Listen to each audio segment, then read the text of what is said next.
Nilapitan ako ng asawa ko bago mismo magsimula ang hearing para sa annulment. Ito na ang pinakamasayang araw ng buhay ko. Kukunin ko sa iyo ang lahat. Nakatayo sa malapit ang kabit niya, may mapanlinlang na ngiti sa labi. Tumabi sa akin ang abogado ko. Ginawa mo ang lahat ng eksaktong sinabi ko, tama, opo. Kung gayon, maghanda ka para sa isang palabas. Para sa asawa ko, ang annulment na ito ay magiging isang bangungot. Tahimik na pinanood ni Isabela si Ricardo habang inihahagis nito ang isang set ng mga susi sa mesa sa kusina. Matinis ang tunog ng metal sa kahoy, ngunit hindi man lang siya kumurap. Sa nakalipas na 6 na buwan na sanay na siya sa one-man show na ito. Si Ricardo, ang kanyang malapit ng maging ex-husband, ay nakatayo sa harap niya, suot ang isang mamahaling suit. Isa na siya pa mismo ang pumili habang inaayos ang kurbata na may perpektong buhol. Nag-uumapaw sa tagumpay ang kanyang mga mata. Puno siya ng kumpiyansa, sobrang kumpiyansa. Bukas tapos na ang lahat, sabi niya nang hindi tumitingin sa kanya habang sinusuri ang kanyang refleksyon sa madilim na salamin ng nakapatay na telebisyon. Sana nakapag-impake ka na. Hindi ako maghihintay na ligpitin mo pa ang mga basahan mo pagkatapos ng hearing. Akin ang kondo na pag-usapan na natin yan. Dahan-dahang humigop si Isabela mula sa kanyang malamig na tsaa. Siya ay 32 taong gulang, ngunit sa araw na ito pakiramdam niya ay 100 taon siyang mas matanda at kasabay nito 100 taon na mas matalino. Wala tayong pinag-usapan, mahinang sagot ni Ricardo. Ikaw ang nagsalita. Ako ang nakinig. Magkaibang bagay yon. Humalakhak si Ricardo. Ang ngiting iyon na dati tila matapang at kaakit-akit sa kanya ay nagdudulot na lang ngayon ng pandidiri. Guwapo siya sa paraang malinis at alagang-alaga ng isang matagumpay na sales director at 55 taong gulang, 3 beses sa isang linggo sa gym, bagong gupit sa barbero kada 2 linggo at ang absolutong paniniwala na ang mundo ay umiikot sa kanya. Isabela, wag ka nang magpakatanga, sabi niya lumingon sa kanya at umiiling na may halong pangmamaliit. May abogado akong parang pating. Ikaw mayroon kang isang gurang mula sa public attorney's office o kung saan mo man yan napulot. Ako ang kumita ng pera. Ako ang nagbayad ng amortization. Ikaw 2 taon kang naglaro-laro lang ng bahay-bahayan dito. Ang kontribusyon mo sa kondo na to ay zero. Iiwan ka ng korte na walang-wala. Inalok na kita ng E12100 bilang settlement. Tumanggi ka. Ngayon ni 5 wala kang makukuha. Nagsisinungaling siya. Nagsisinungaling siya ng may buong paninindigan na tila naniniwala siya sa sarili niyang mga salita. Alam ni Isabela ang katotohanan, ngunit nanatili siyang tahimik. Hindi ito ang oras para makipagtalo. Hinihintay ako ni Valerie sa kotse. Itinapon niya ang mga salita habang papunta sa pinto. Ipagdiriwang na namin ng maaga ang tagumpay bukas. Pagkatapos mismo ng hearing, lilipat na kami rito. Kaya simulan mo nang alisin ang mga gamit mo sa walk-in closet. Bumagsak ang pinto. Naiwan si Isabela sa katahimikan ng maluwag na kusina. Tiningnan niya ang mga pader na siya mismo ang nagpinta, ang mga custom-made na kurtina na ipinagawa niya, ang mesa kung saan minsan nilang pinangarap na magkaroon ng mga anak. Akala ni Ricardo alam niya ang lahat tungkol sa kanya. Itinuring niya itong isang tahimik at boring na accountant na ang alam lang ay magbalanse ng debits at credits at mag-bake ng cake. Nakalimutan niya na ang isang accountant ay hindi lang isang walking calculator. Ang isang accountant ay isang taong nakikita ang esensya ng mga bagay sa pamamagitan ng mga numero, na nakakaalam kung saan nakatago ang pera, magkano ang ginastos at saan ito nanggaling. At higit sa lahat, ang isang accountant ay hindi kailanman nakakalimot. Ang katahimikan sa kondo ay naging mabigat, halos nahahawakan. Ibinaba ni Isabela ang tasa sa mesa. Hindi nanginginig ang kanyang mga kamay. Ang panginginig, ang desperasyon, ang sakit, lahat iyon ay naiwan na 3 buwan na ang nakalipas sa maulan na Martes ng Nobyembre na iyon, na naghati sa kanyang buhay sa bago at pagkatapos. Iyon ang araw na gumuho ang kanyang mundo na binuo sa pananampalataya at mga ilusyon, at nag-iwan lamang ng malamig at matutulis na piraso ng katotohanan.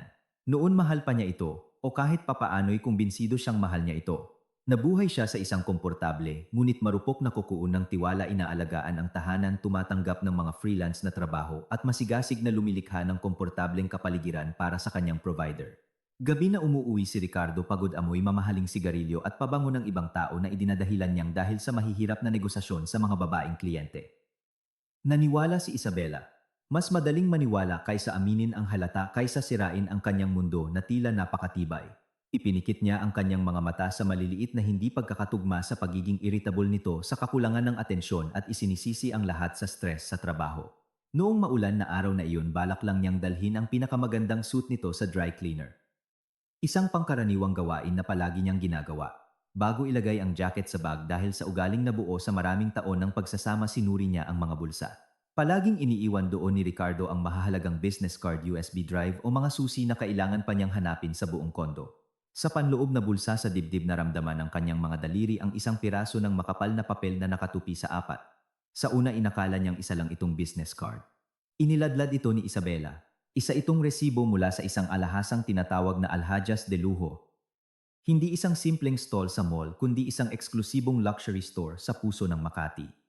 Ang petsa ay kahapon oras 2:30 ng hapon. Ang kabuuang halaga ay nagpaupo sa kanya sa gilid ng sofa. Nanghina ang kanyang mga binti. Dina, dina, dina, dina, dina. Deskripsyon ng item gintong pulseras na may topaz. May kung anong nabasag sa loob ng kanyang dibdib.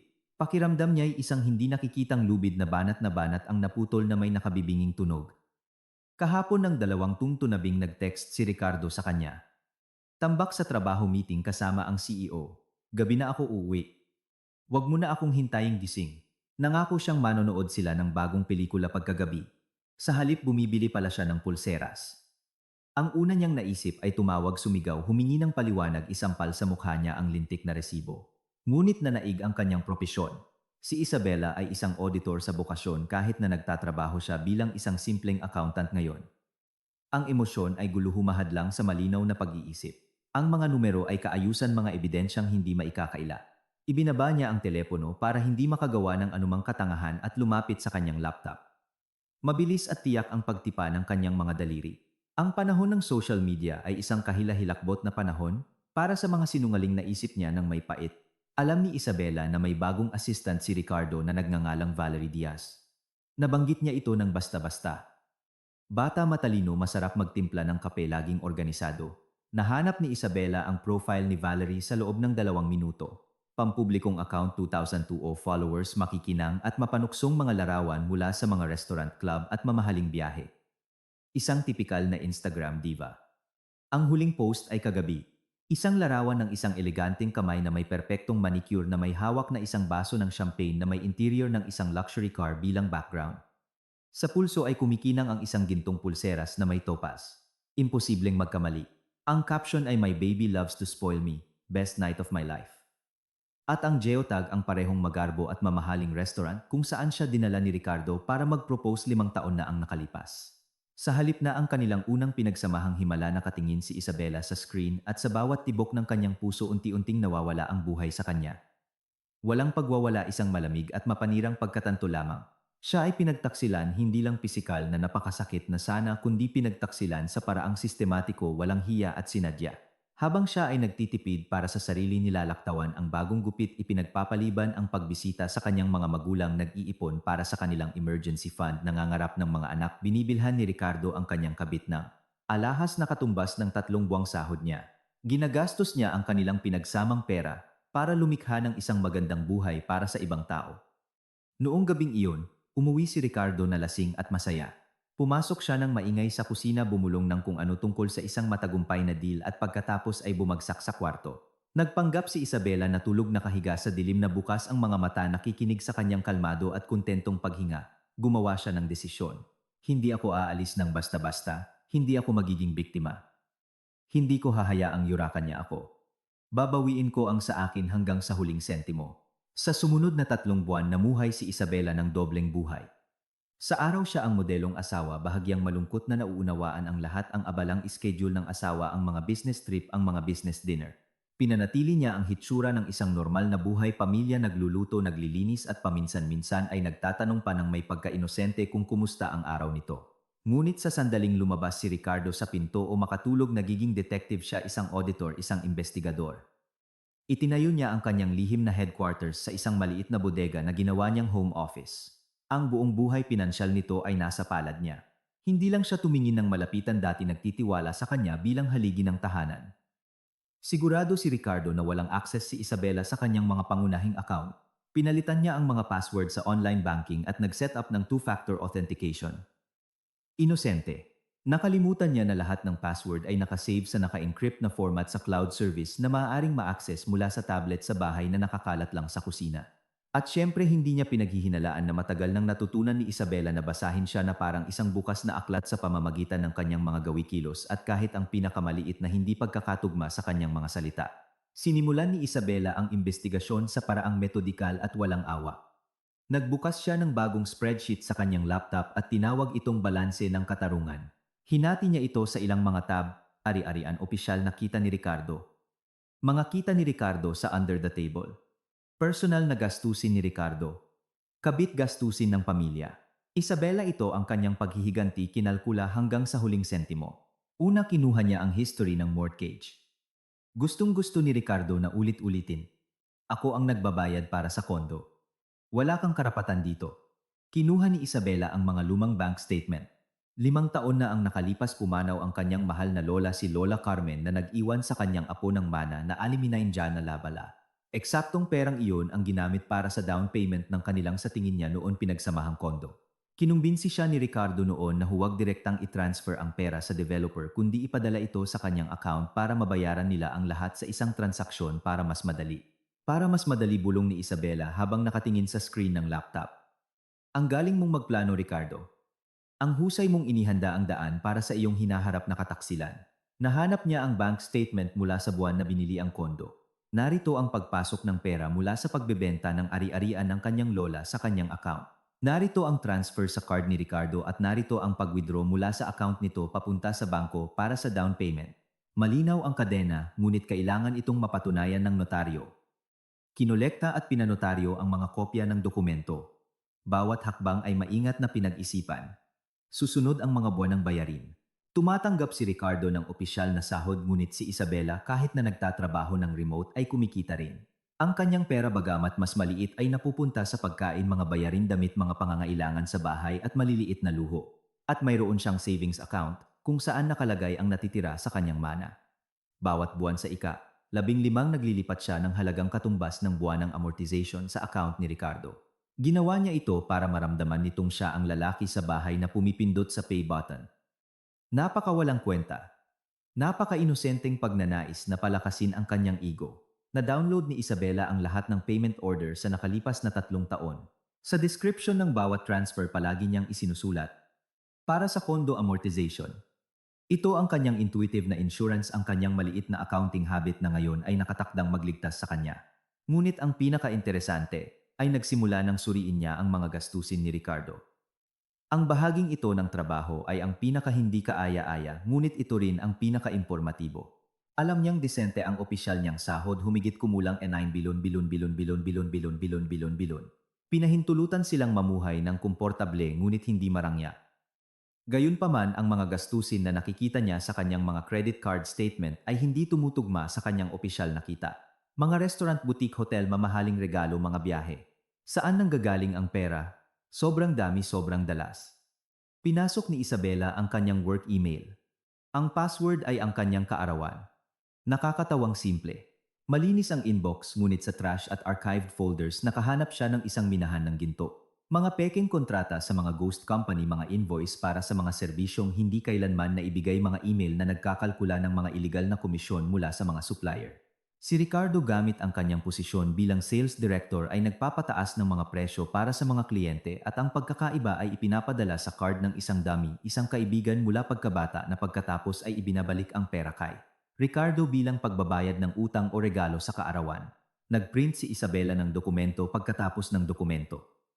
Ang mga scheme ay simple lang batay sa pag-aakalang walang sinuman ang mag-iimbestiga ng malalim.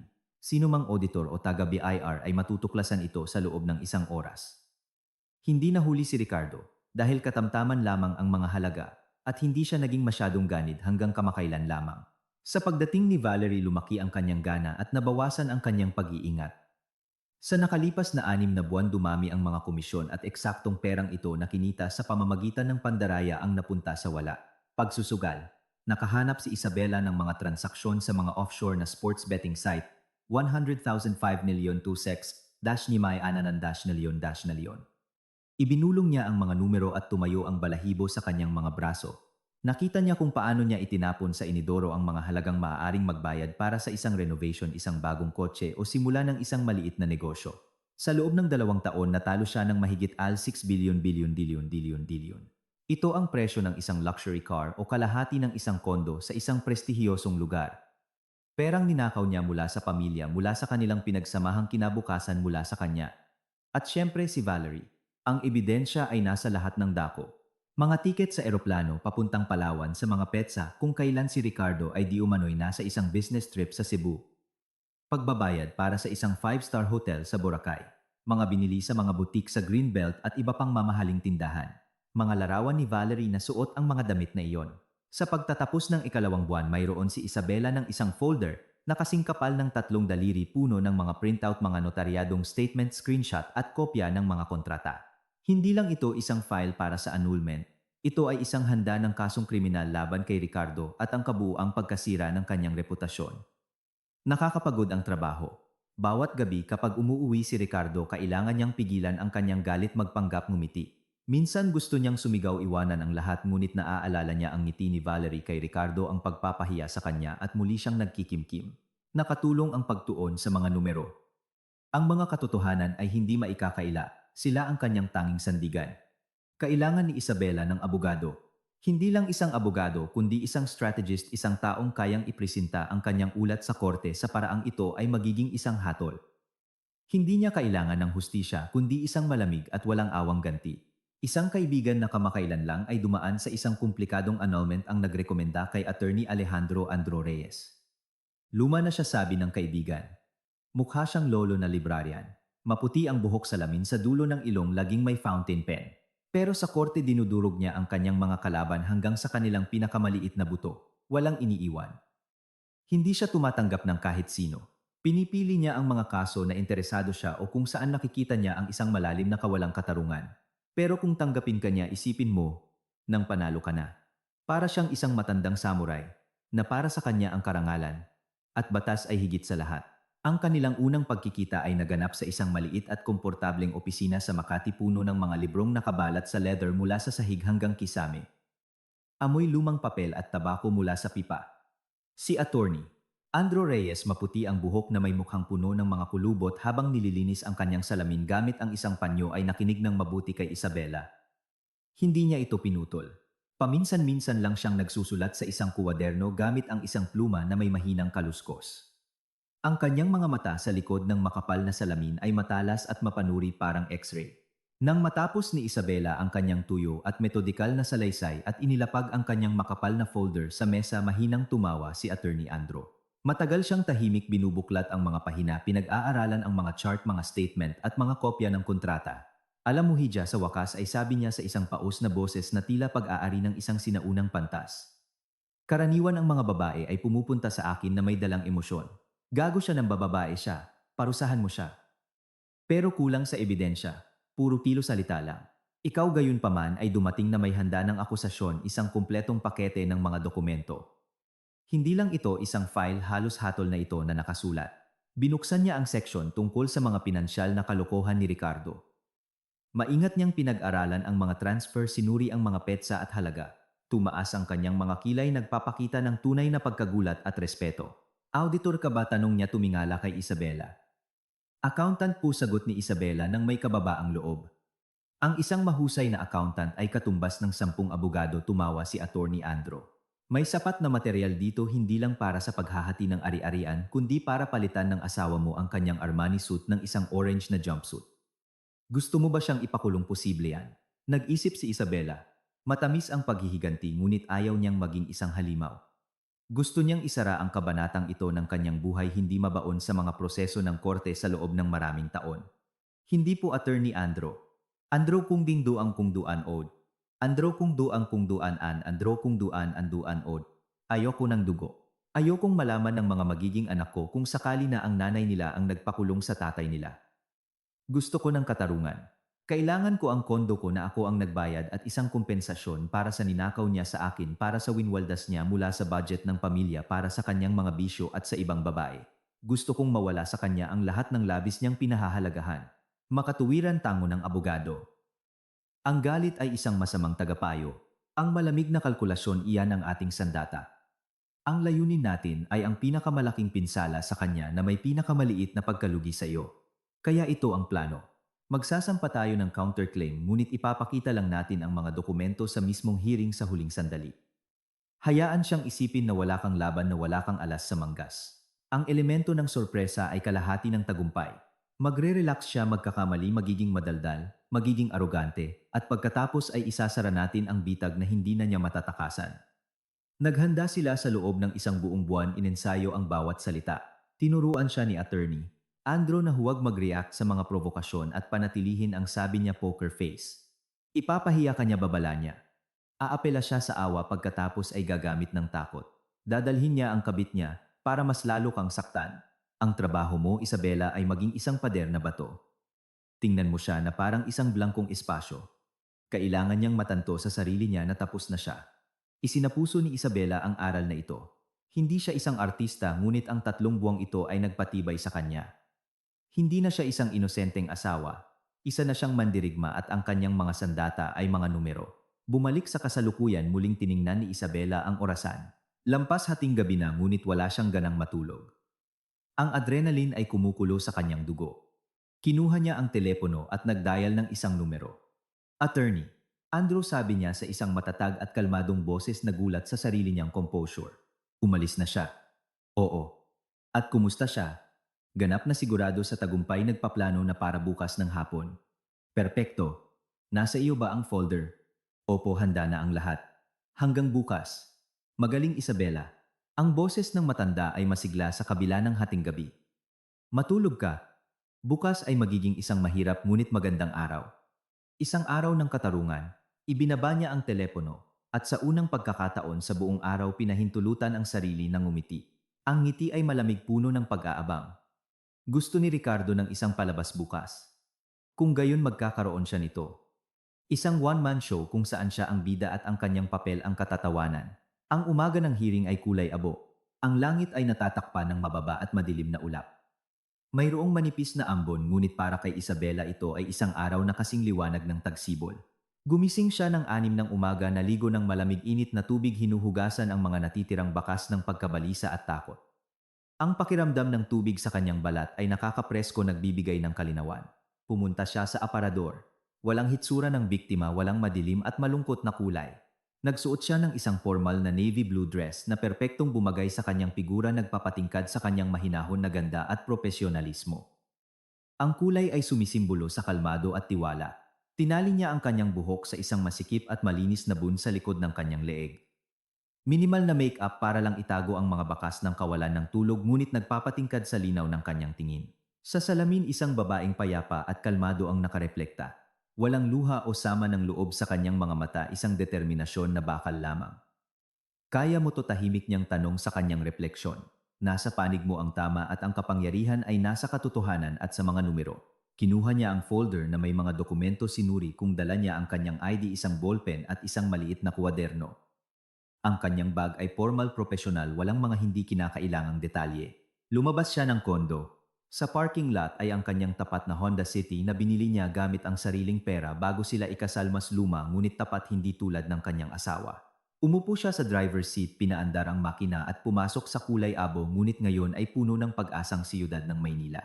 Ang courthouse ay sumalubong sa kanya ng bulungan ng mga boses na may halong amoy ng lumang papel, alikabok at murang kape mula sa isang vending machine malapit sa elevator. Ang mga bisita ay dumarating at umaalis. Ang kanilang mga mukha ay nagpapahayag ng pagkabalisa, pag-asa o kapahamakan. Dumating si Isabela ng maaga gaya ng dati. Naghihintay na si attorney Andrew sa pasukan ng courtroom number 4, hindi natitinag na parang isang sphinx na parabang nag-ugat na siya sa lugar na iyon. Kumusta ang fighting spirit, tanong niya kinakamayan siya. Ang kanyang palad ay tuyo at mainit tulad ng dati. Handang lumaban, atat na nga po, sagot niya. Magaling yan. Tandaan mo, walang salita nang walang senyas ko. Hayaan mo siyang magsalita. Bawat salita niya ay isang pako sa sarili niyang kabaong. Umakyat sila sa ikalawang palapag kung saan naroon ang kanilang courtroom. Nasa labas na ng pinto si Ricardo. Talagang mukha siyang handa para sa isang awards night o sa sarili niyang kasal, hindi sa isang annulment. Isang perpektong dark blue suit. Isang puting-puting damit, kumikinang na cufflinks sa madilim na ilaw ng pasilyo. Siya ang personifikasyon ng kayabangan. Sa kanyang tabi, nakakapit sa kanyang braso, ay si Valerie. Siya ay 24 taong gulang ngunit salamat sa mga esthetician, hairdresser at stylist na binayaran ni Ricardo, mukha siyang mas matanda at mas mahal kaysa sa tunay niyang halaga. Gayunpaman, ang tunay na taste ay hindi nabibili.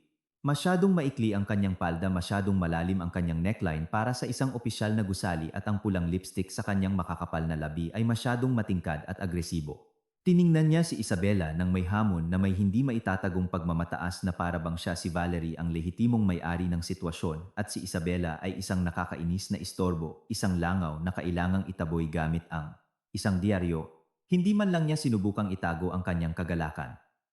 Nang makita ang kanyang asawa, isang malawak at mapanuksong ngiti ang gumuhit sa mukha ni Ricardo at lumapit ito sa kanya, hila-hila si Valerie. Gusto niyang gumawa ng eksena para ipahiya siya sa harap ng lahat. Well, well, well, sabi niya ng malakas para marinig ng mga taong nakaupo sa mga bangko na naghihintay ng kanilang mga kaso, isang matandang babae na may bahid ng luha sa mukha, isang lalaking kinakabahang pinaglalaruan ang isang folder. Dumating ka ba para sumuko o baka nagbago ang isip mo huling pagkakataon? Huminto siya isang hakbang mula kay Isabela, nangingibabaw sa kanya. Amoy mamahaling pabango, ang mismong pabango na ibinigay ni Isabela sa kanya para sa kanilang anibersaryo, 3 taon na ang nakalipas. Ang amoy na dating nagpapaalala ng lambing at masasayang araw ay nagdudulot na lang ngayon ng pagduduwal at pandidiri. Ito na ang pinakamasayang araw ng buhay ko, patuloy niya, nakatitig sa kanyang mga mata, nilalasap ang sandali ng kanyang inaakalang pagpapahiya. Kukunin ko sa iyo ang lahat, Isabela. Ang kondo, ang kotse, ang mga bank account. Alam mo ba na wala kang kwenta? Isang malaking zero. Kung wala ako, isa ka lang kulay abo na daga na may calculator. Sino pa ang magmamahal sa iyo sa edad mong yan? Wala kang anuman maliban sa iyong uugod-ugod na abogado na wala namang magagawa. Humagikgik si Valerie, tinatakpan ang kanyang bibig ng kamay na ipinagmamalaki ang perpektong manicure habang ipinapakita ang parehong pulseras na may topaz. Ricardo, huwag ka namang masyadong malupit, sabi niya sa isang malambing at may lasong boses na mas masahol pa sa kagat ng kobra. Siguro dapat nating iwan sa kanya ang lumang sofa. Hindi naman yun bagay sa style natin. Saka in-order na natin yung Italian bedroom set, di ba? Yung puti na may ginto. Yung sofa, bagay na bagay yun sa maliit na bahay ng nanay niya. Tumawa si Ricardo, na gustuhan ang biro. Pakiramdam niya ay siya ang hari ng sitwasyon. Ang nagwagi, tama. Sayo na ang sofa. May matutulugan ka sa bahay ng nanay mo. Actually hindi. Ibenta ko na rin yung sofa para sa prinsipyo. Hindi ka makakatanggap ni isang kusing. Magtatrabaho ka hanggang tumanda ka, binabalanse ang mga debits at credits. Tiningnan sila ni Isabela. Walang ni isang kalamnan sa kanyang mukha ang gumalaw, walang ni isang damdamin ang nakareflekta sa kanyang mga mata. Dati ang mga salitang ito ay sasaksak sa kanyang puso, magpapaiyak sa kanya, magpapahingi ng tawad. Ngayon isang hungkag na tunog lamang ang naririnig niya. Ang ingay ng hangin sa kanyang mga tainga. Nakikita niya sa harap niya hindi ang isang minamahal na asawa kundi isang subject ng audit, isang sirang asset na kailangang i-write off sa balanse ng kumpanyang tinatawag na buhay. Nag-iisip siya sa mga numero, sa mga katotohanan, sa kawastuhan ng kanyang ebidensya. Hindi siya sumagot, tinitingnan lang siya na parabang binabasa ang isang masamang ulat na kailangang ibalik para sa rebisyon. Nakikita niya ang loob nito, ang kanyang kaawa-awang kayabangan, ang kanyang kawalan ng kapanatagan na itinatago sa likod ng arogansya. Ang katahimikan ni Isabela ay laging ikinaiinis ni Ricardo. Gusto niya ng iskandalo, sigawan, luha. Gusto niyang makita ang kanyang pagkapahiya. Gusto niyang pakainin ang kanyang ego ng kanyang sakit. Ngunit isang malamig at hindi matitinag na pader lamang ang nakita niya. Nagsimulang maglaho ang kanyang ngiti. Marahang umubo si attorney. Andro, kinuha ang atensyon. Ang iyong kumpiyansa, binata, ay karapat-dapat sa mas mabuting dahilan, sabi niya ng mahina, ngunit may bigat na parang isang putok ng baril. Itabi mo ang lakas mo para sa courtroom at ang iyong vocal cords din. Kakailanganin mo yan para magpaliwanag at kakailanganin mo yan ng husto. Sinukat ni Ricardo ang matanda ng isang mapanlibak na tingin mula ulo hanggang paa na para bang ito ay isang nakakainis na abala. Ang tagapagtanggol ng mga mahihirap at sawimpalad. Maghanda kang magsulat ng mga apela, lolo. Kahit na hindi yan makakatulong sa iyo. Nakaayos na ang lahat. Personal na kakilala ng abogado ko ang judge. Magkasama sila sa fraternity. Congratulations to, yung sagot ni Attorney Andro. Maganda ang mga koneksyon pero mas maganda ang batas. At ang walang kapintasang ebidensya ay isang hatol. Sa sandaling iyon, bumukas ang pinto ng courtroom at isang opisyal na may pagod ngunit walang pakialam na mukha ang tumawag. Mga partido sa kaso ng Santiago laban sa Morales mangyaring pumasok sa courtroom. Kayo na ang susunod. Ang courtroom ay maliit, masikip, at puno ng burokrasya. Pinapahina ng gastadong karpet ang kanilang mga yabag. Ang mga hilera ng mga kahoy na bangko ay matigas. Sa mga dingding ay nakasabit ang mga kupas na simbolo ng estado ang watawat at ang sagisag na tila hindi nababagay dito. Ang hangin ay mabigat puno ng amoy ng lumang papel at tensyon. Ang hukom isang babae na mga 50 taong gulang na may seryosong mukha at matalas na tingin sa ibabaw ng kanyang salamin ay umupo sa kanyang pwesto pumukpok ng martilyo at mabilis na sinuri ang mga naroroon. Ang kanyang boses ay istrikto ngunit kalmado. Ang abogado ni Ricardo isang madulas na tipo na mga 40 taong gulang na nagngangalang Attorney Hector Ramos na may mailap na mga mata at isang mamantikang ngiti ay agad na nagsimula. Kumikilos siya ng may kumpiyansa ramdam ang suporta ng kanyang kliyente at tila naniniwala sa kanyang sariling kawalan ng pagkakamali at sa kanyang mga koneksyon. Sinimulan niya ang kanyang talumpati na naglalakad sa harap ng hukom kumukumpas. Your Honor, nagsimula siya sa isang malambing at teatrikal na boses tulad ng isang aktor sa entablado. Ang sitwasyon ay napakalinaw at pangkaraniwan. Ito ay isang tipikal na kaso kung saan ang isang hindi nagtatrabahong asawa ay sinusubukang pagsamantalahan ang tagumpay ng kanyang talentadong asawa. Ang kliyente ko si Ricardo Santiago ay isang matagumpay na negosyante, isang sales director sa isang malaking kumpanya, ang pangunahing breadwinner ng pamilya. Sa mga nakalipas na taon ang kanyang kita ay higit na lumampas sa kita ng kanyang asawa. Ang pinag-aawayang kondo, isang 3-bedroom unit sa Bonifacio Global City, ay nakuha sa pamamagitan ng isang housing loan na ang mga bayarin ay eksklusibong ginawa ng aking kliyente mula sa kanyang sahod. Huminto siya para dramatikong tingnan ang courtroom, sinusubukang humanap ng suporta sa mga nakikinig kahit na iilan lang ang mga tao. Ang respondent si Isabela Morales ay halos hindi nagtrabaho sa nakalipas na 2 taon. Itinalaga ang kanyang sarili, wika nga, sa mga gawaing bahay. Siyempre ang pagluluto at pagpapanatili ng kaayusan ay kapuri-puri, Your Honor, ngunit hindi ito isang pinansyal na kontribusyon sa isang ari-arian na nagkakahalaga ng mahigit 20 milyong piso. Hinihiling namin ang paghahati ng ari-arian sa ratio na 80,020 pabor sa aking kliyente o ang kumpletong paglilipat ng kondo sa kanya na may pagbabayad ng isang maliit na kompensasyon sa asawa.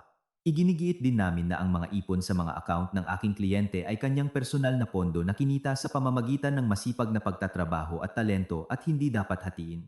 Handa ang petitioner na akuin ang lahat ng obligasyon sa pautang para sa kotse na binili niya para sa pamilya.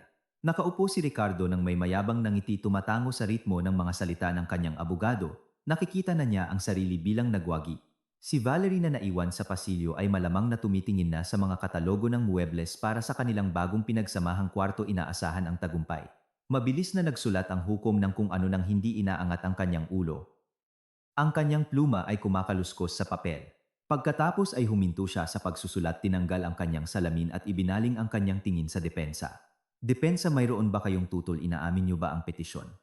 Naramdaman ni Isabela na kumakabog ang kanyang puso sa lalamunan, ngunit sa panlabas ay nanatili siyang ganap na kalmado. Walang ni isang kalamnan sa kanyang mukha ang gumalaw. Dahan-dahang tumayo si attorney. Dahan-dahang tumayo si attorney. Andrew nang may dignidad inayos ang kanyang salamin, binuksan ang makapal na folder sa harap niya at inilabas ang unang tumpok ng mga dokumento. Ang kanyang mga galaw ay mabagal, masusi na, para bang naghahanda para sa isang komplikadong operasyon.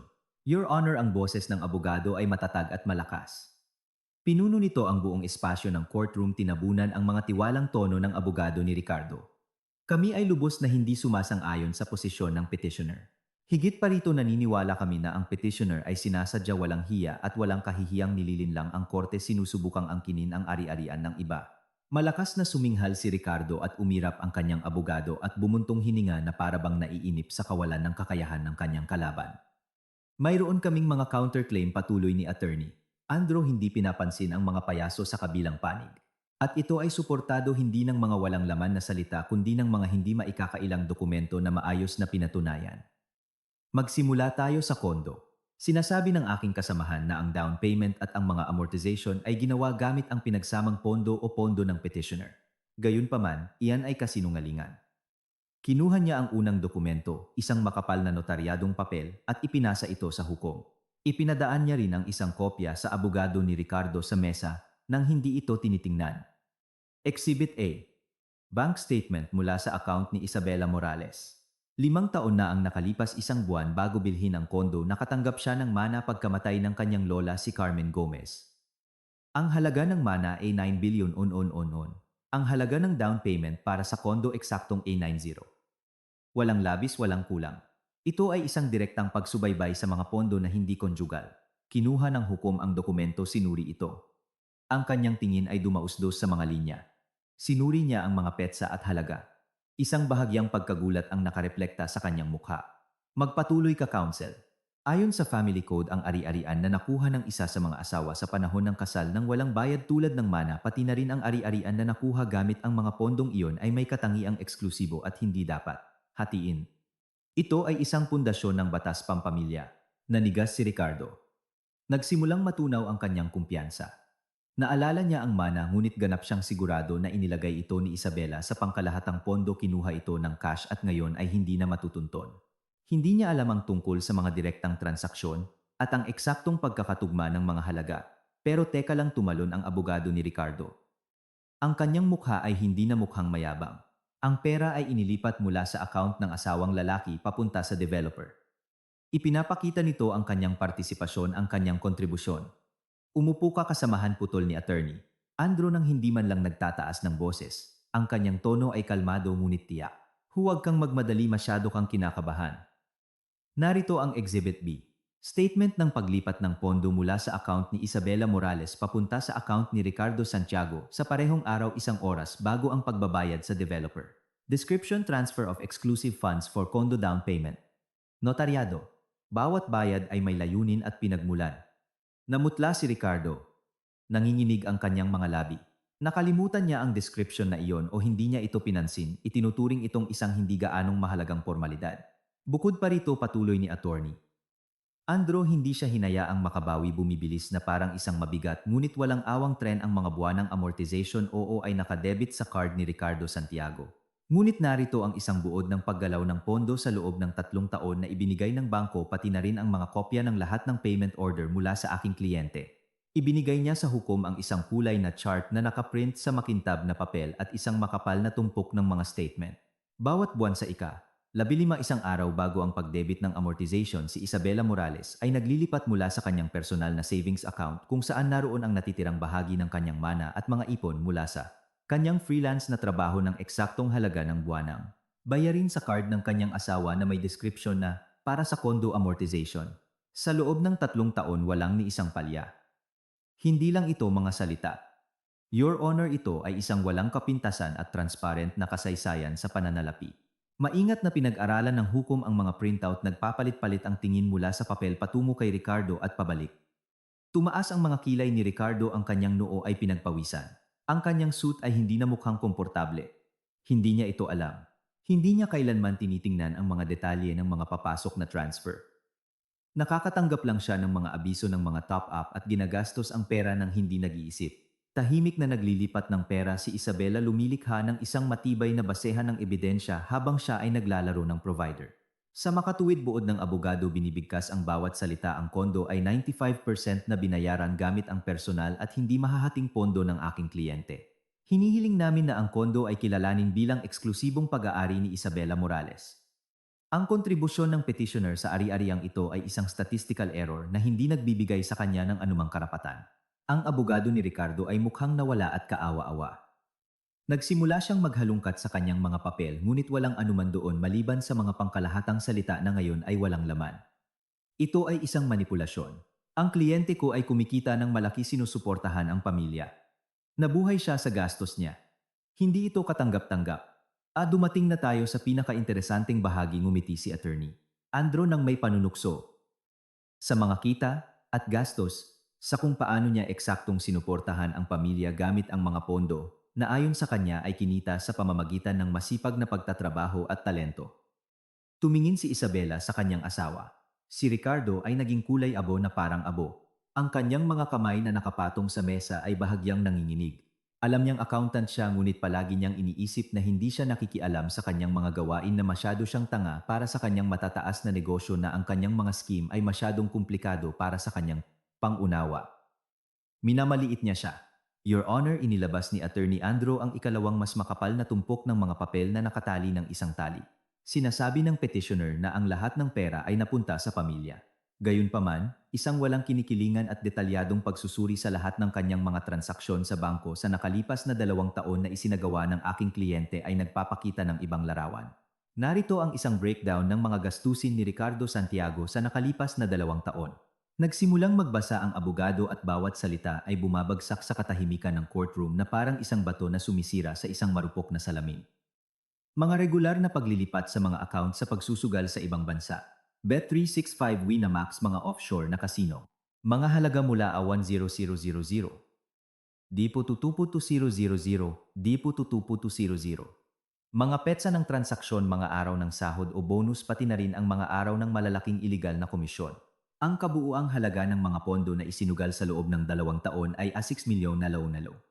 Ito ay pera mula sa budget ng pamilya Your Honor na itinapon lang sa wala. Ang batas pampamilya ay nagsasaad na ang paggamit ng conjugal property ay ginagawa ng may parehong pahintulot. Hindi nagbigay ng pahintulot si Isabela Morales na matalo ang pinagsamang pera sa pagsusugal. Isang malakas na katahimikan ang bumalot sa courtroom. Maririnig ang tiktak ng orasan.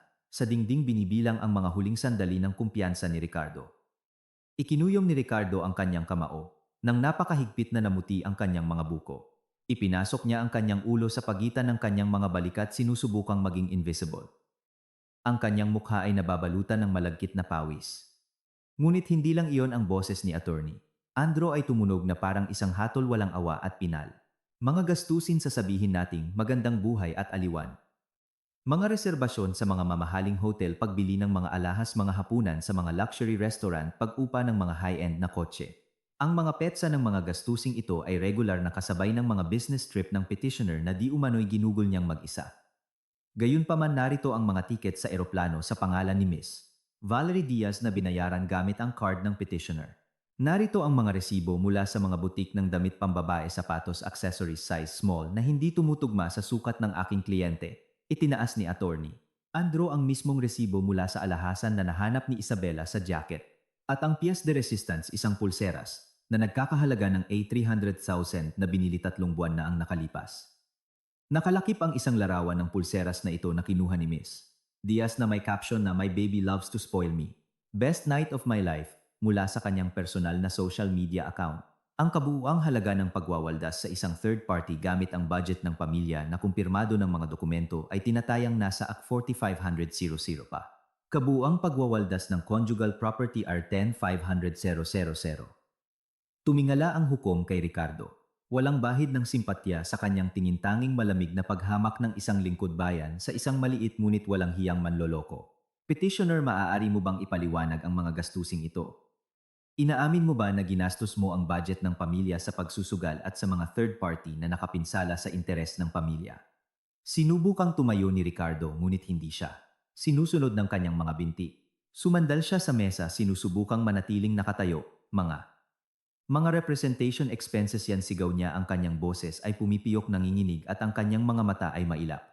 Para sa trabaho, kailangang pasayahin ang mga kliyente. Isa itong investment sa imahe ng kumpanya. Pinasasaya mo ba ang mga kliyente sa mga alahasan sa pamamagitan ng pagbili ng mga kwintas na diamante, tuyong tanong ni attorney. Andro na may sarkasmo, hindi siya binibigyan ng pagkakataon. At ang mga kliyente ba ay natutulog kasama mo sa iisang kwarto sa hotel sa Palawan at nagsusuot ng damit na size small? Minamaliit mo ba kami sa korte na ito? Nakaupo ang abogado ni Ricardo na nakayuko. Napagtanto niyang talo na sila. Bukod dito, naramdaman niyang siya mismo ay nasa panganib. Nagsisimula ng mangamoy ang kasong ito at ayaw niyang masangkot. Isa pang punto, Your Honor, ang pinakahindi kaaya-aya ngunit kailangan para magkaroon ng kumpletong larawan, dagdag ni Attorney Andro. Mas mababa ang kanyang boses ngayon ngunit hindi gaanong nakakatakot. Ibinaba ni Isabela ang kanyang tingin. Ang sandaling ito ay ang pinakamahirap para sa kanya. Hindi lang ito tungkol sa annulment. Ito ay tungkol sa pagsira sa reputasyon ni Ricardo, sa paglalantad sa publiko ng kanyang mga kriminal na gawain. Ngunit naunawaan niyang, kung wala ito, hindi niya makakamit ang kumpletong katarungan. Si Isabela Morales bilang isang profesional na auditor ay nagsagawa ng pagsusuri hindi lamang sa mga personal na gastusin kundi pati na rin sa mga kita ng asawa dahil sila ay nag-file ng joint income tax return at alam niya ang kanyang tunay na kita. Nalaman namin na si Ricardo Santiago ay gumagamit ng kanyang mga personal na account para sa mga pondo ng kumpanya kung saan siya nagtatrabaho, ang tinatawag na under-the-table schemes, mga kickback mula sa mga supplier, money laundering, sa pamamagitan ng mga ghost company. Bahagi ng perang ito ay naiwan sa kanya, bahagi ay nagpatuloy sa kadena, ngunit ang mga buwis sa mga halagang ito ay natural na hindi binayaran. Narito ang mga printout ng kanyang shadow accounting na walang ingat na inimbak ng petitioner sa home cloud. Lahat ng operasyon, lahat ng halaga, lahat ng tatanggap at nagpadala ay nakasaad. Mga screenshot na pinatunayan ng notaryo. Bumagsak ang abogado ni Ricardo sa kanyang upuan na para bang nawalan ng malay at tinakpan ang kanyang mukha ng mga kamay. Ang kaso ay lumilipat mula sa isang simpleng sibil na usapin patungo sa isang posibleng kasong kriminal. Ang kanyang kliyente ay hindi lang isang sinungaling kundi isang manloloko. Hindi namin hinihiling sa korte na magsimula ng isang kasong kriminal. Hindi ito ang iyong jurisdiksyon, marangal na sinabi ni Attorney Andro, ngunit sa kanyang boses ay may hindi maitatagong tagumpay. Ang mga materyales na ito ay naipadala na sa employer ng petitioner para sa isang panloob na investigasyon. Ngunit hinihiling namin na isaalang-alang ninyo na ang matataas na kita na ipinagmamalaki ng petitioner ay bahagyang iligal ang pinagmulan at ang legal na bahagi ng sahod ay napunta sa pagsusugal at sa isang kabit habang ang pamilya ay nabuhay sa mga pondo mula sa mana ni Isabela Morales at sa kanyang personal na trabaho bilang freelance. Hindi niya sinuportahan ang pamilya, Your Honor. Dinala niya ito sa pagkabangkarote. Itinabi ng hukom ang mga papel, tinanggal ang kanyang salamin at hinilot ang tulay ng kanyang ilong. Hindi niya kailangang mag-deliberate ng matagal. Ang larawan ay kasing linaw ng sikat ng araw, marumi, bastos at halata. Ang sesyon ay sinuspinde ng 20 minuto para sa pagbaba ng desisyon, sabi niya sa isang malamig na tono na walang magandang ipinapangako para kay Ricardo. Nang umalis ang hukom, isang malaking katahimikan ang bumalot sa courtroom. Nagsimulang bumulong ang abogado ni Ricardo sa kanyang kliyente nang may galit ikinakaway ang kanyang mga kamay, halatang sinisisi siya sa kanyang katangahan. Hindi nakikinig si Ricardo. Nakatitig siya kay Isabela. Sa kanyang mga mata ay ang takot ng isang hayop na na-corner. Ngayon lang niya napagtanto ang laki ng sakuna. Ano? Anong ginawa mo, bulong niya sa kabilang panig ng pasilyo. Ang kanyang boses ay halos hindi marinig. Sinira mo ako. Alam mo ba kung anong ginawa mo? Kalmadong inayos ni Isabela ang kanyang mga papel sa kanyang bag. Maingat niyang isinara ang folder. Hindi, Ricardo, sinira mo ang sarili mo. Binalanse ko lang ang mga account debits at credits at lumalabas na luging-lugi ka. Ikaw ang pumili kung saan mo ilalagay ang pera mo. Ang desisyon ng korte ay tumunog na parang mga martilyo na nagpako sa takip ng kabaong ng nakaraang buhay ni Ricardo. Bawat punto ay parang isang tumpak na putok. Isa, ang kondo sa Address X ay kinikilala bilang eksklusibong pag-aari ni Isabela Morales at hindi dapat hatiin. Dalawa, ang petisyon ni Ricardo Santiago para sa paghahati ng kondo ay ibinasura. Ipinagkaloob sa kanya ang lumang telebisyon at microwave na binili sa panahon ng kasal gamit ang pinagsamang pondo. Tatlo, ang petisyon ni Ricardo Santiago tungkol sa paghahati ng mga pondo sa mga account ay ibinasura ng buo. Apat, ang counterclaim para sa kompensasyon para sa mga winwaldas na conjugal property ay pinagtibay. Kinilala ng korte ang mga gastusin sa pagsusugal at sa kabit bilang pagwawaldas ng mga ari-arian sa kapinsalaan ng pamilya. Inutusan ng korte si Ricardo Santiago na bayaran si Isabela Morales ng kalahati ng mga napatunayang winwaldas na halaga.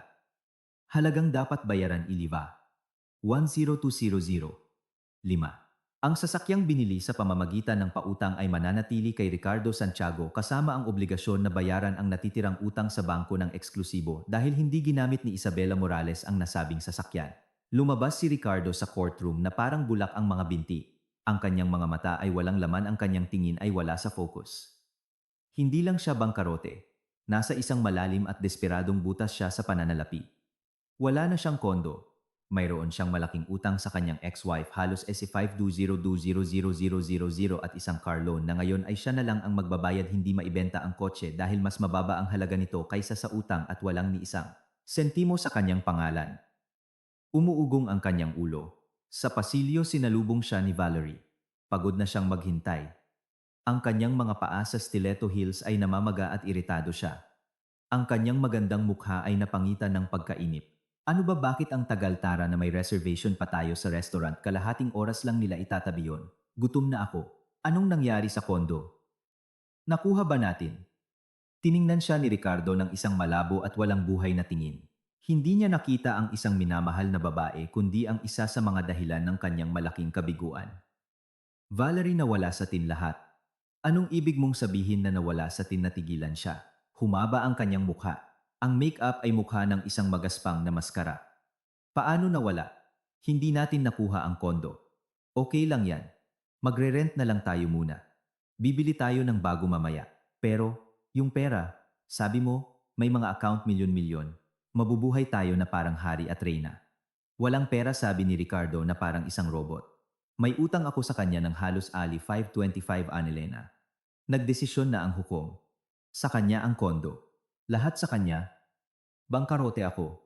Wala akong anuman. Umatras si Valerie. Ang kanyang magandang mukha ay naging isang maskara ng pandidiri at hayagang paghamak. Ang maskara ng pag-ibig ay agad na natanggal nang mawala ang amoy ng pera. Sa sandaling napagtanto niyang ang nasa harap niya ay hindi isang pinagkukunan ng yaman kundi isang problema.